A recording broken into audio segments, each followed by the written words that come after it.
दिया गया question NCERT math के द्विघात समीकरण के चैप्टर नंबर 4.3 का पांचवा क्वेश्चन है, जिसमें दिया गया है कि एक क्लास टेस्ट में शेफाली के गणित और अंग्रेजी में प्राप्त किए गए अंकों का योग 30 है। यदि उसको गणित में 2 अंक अधिक और अंग्रेजी में 3 अंक कम मिले होते तो उनके अंकों का गुणनफल 210 होता। उसके द्वारा दोनों विषयों में प्राप्त किए गए अंक ज्ञात कीजिए। यहाँ पे प्रश्न में हमें मैथ और इंग्लिश में प्राप्त किए गए नंबर को ज्ञात करना है। ये और आगे दिया गया है कि मैथ और इंग्लिश का योग 30 नंबर है।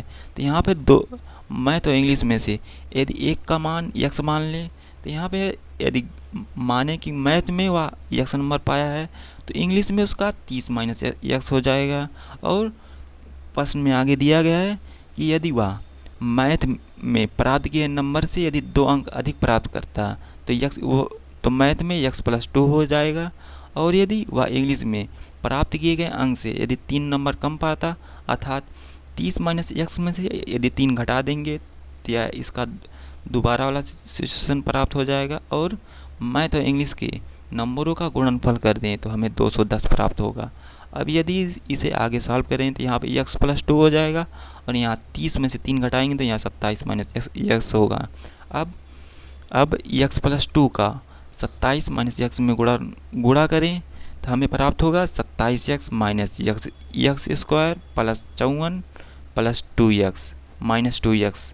अब यहाँ पे माइनस यक्स स्क्वायर को माइनस यक्स स्क्वायर लिखेंगे।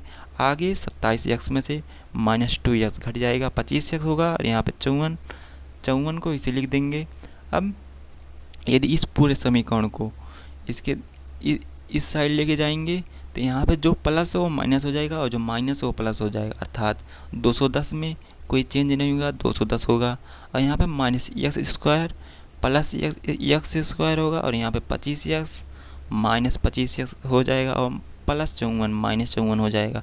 अब यहाँ आगे सॉल्व करें तो यहाँ पे यक्स स्क्वायर माइनस 25 यक्स और 210 में से यदि 54 घटाएंगे तो 156 प्राप्त होगा। अब यहाँ प्राप्त समीकरण एक द्विघात समीकरण है।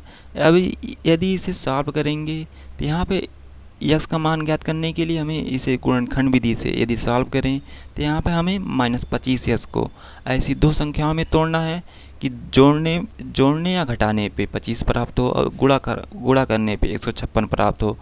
अतः 25 को माइनस 13 यक्स माइनस 12 यक्स लिख सकते हैं, क्योंकि इन दोनों का योग माइनस 25 होगा और इन दोनों का गुणनफल 156 होगा। अब यहाँ आगे यदि सॉल्व करें तो यहाँ पे यक्स स्क्वायर माइनस 13 यक्स में यक्स का मान होगा तो यक्स इंटू यक्स माइनस 13 लिख देंगे। और यहाँ पर दोनों में माइनस 12 का मान माइनस 12 को बाहर करेंगे तो यह यक्स माइनस 13 हो जाएगा। और इन दोनों पदों में यक्स माइनस 13 कॉमन है तो यदि यक्स माइनस 13 को बाहर करेंगे तो यह x minus 13 into x minus 12 हो जाएगा। अब यहाँ से हमें यक्स के दो मान प्राप्त हो रहे हैं 12 और 13। यदि मैथ में यक्स बराबर 12 लेंगे तो इंग्लिश में हमें 18 नंबर प्राप्त होंगे और यदि मैथ में यक्स बराबर 13 लें तो हमें इंग्लिश में 17 नंबर प्राप्त होंगे। अर्थात यहाँ से हमें मैथ और इंग्लिश के दो मान प्राप्त हो रहे हैं।